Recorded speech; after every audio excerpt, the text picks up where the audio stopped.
Today, we celebrate our 45th National Day.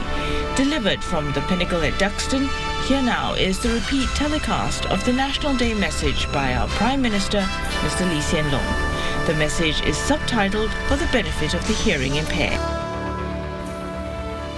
My fellow Singaporeans, our economy has rebounded strongly from last year's recession.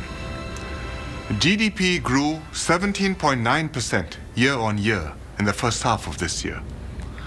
Many jobs have been created and unemployment is low.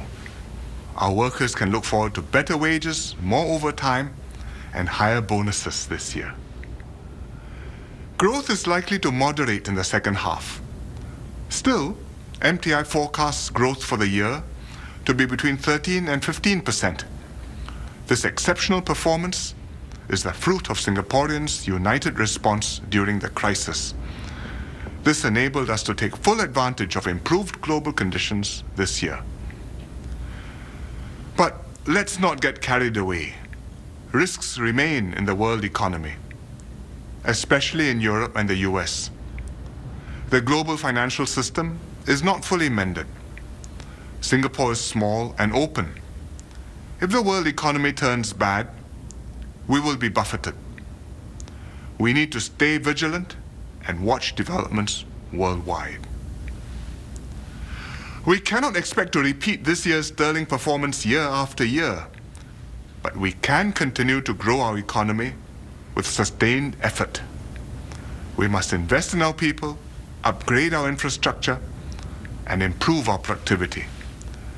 Then we can take full advantage of opportunities in a booming Asia and prosper.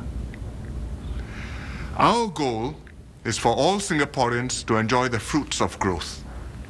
When Singapore prospers, you will benefit from many government programs.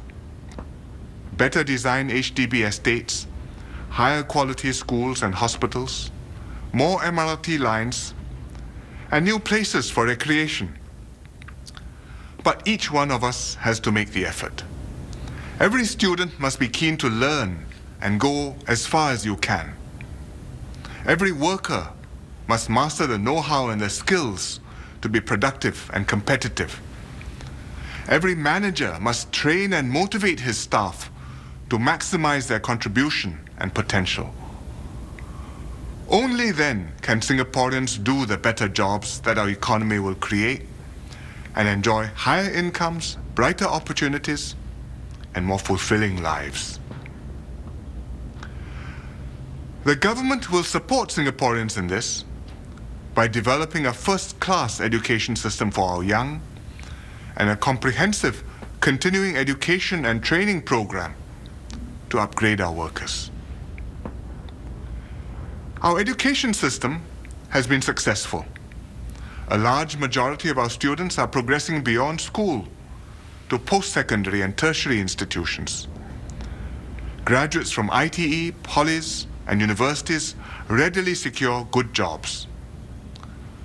Our education system caters to all students and not just the most outstanding ones.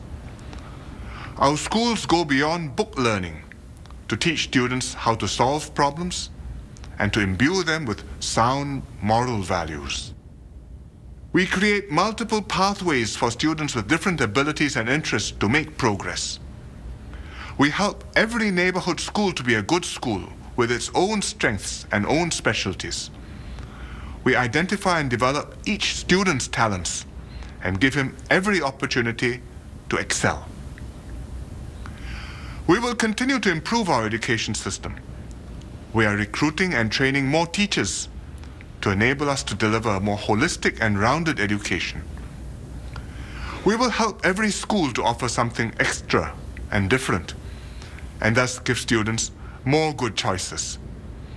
We will create new peaks of excellence in the ITEs and the polys and universities to stretch our students. I ask parents and students to work with us to give our youth the best start in life. Beyond schools, we must build up continuing education and training. The government is investing $5.5 billion over 5 years to do this. we are building 2 CET campuses in the east and the west of Singapore and introducing many schemes and incentives to help companies and workers improve their productivity. I'm glad employers and unions strongly support CET because their support is crucial. We will develop and invest in our people, but we also need to reinforce the Singapore team with talent and with numbers from abroad. This is critical to us. Other countries are not only much larger, but have far deeper pools of talent than we have. We must make up for the shortage of Singaporean workers in our economy and the shortfall of babies in our population. Without an inflow, over time, our economy and society will lose vibrancy. Our citizens will enjoy fewer opportunities, and our shining red dot will grow dimmer. I understand Singaporeans' concerns about taking in so many foreign workers and immigrants. Some of us wonder, will it change the ethos of our society? Will it mean more competition for us at work or for our children in schools? Will the new arrivals strike roots here? Can they adjust to us and we to them? These are valid concerns which we must address. We will control the inflow to ensure that it's not too fast and not too large.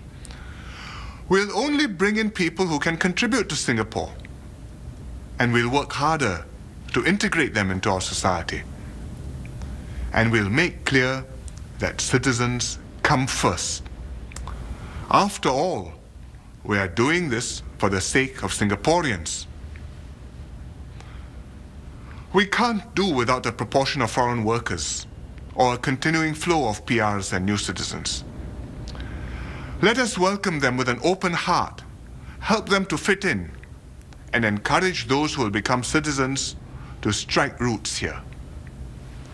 If we do this well, by the next generation, their children will be native Singaporeans. Remember, we ourselves are descendants of immigrants too. With new arrivals living and working harmoniously with those born here, we'll keep Singapore dynamic, cosmopolitan, and successful. That is the face that Singapore must show the world during the Youth Olympic Games. Our cityscape will certainly wow the visitors. They'll see the signature skyline at Marina Bay and our new downtown. The high-quality public housing, like the Pinnacle, where I am now, and the beautiful urban spaces and natural greenery all over the island. More importantly, we must impress with the spirit of our people. At this first YOG, let's show the world what Singapore can do. Our athletes have been training hard. Our volunteers, 20,000 strong, stand ready to welcome our guests. Thousands of participants and guests will be arriving soon. I hope all Singaporeans will work together to put up a good show and make the Games memorable for all our visitors. On our 45th National Day, let us celebrate our achievements as one united people. We can be proud of what we have attained, but we must keep learning from others, improve in every area, and strive hard to achieve our future goals. Tomorrow's Singapore must be better than today's. I wish all Singaporeans a happy National Day.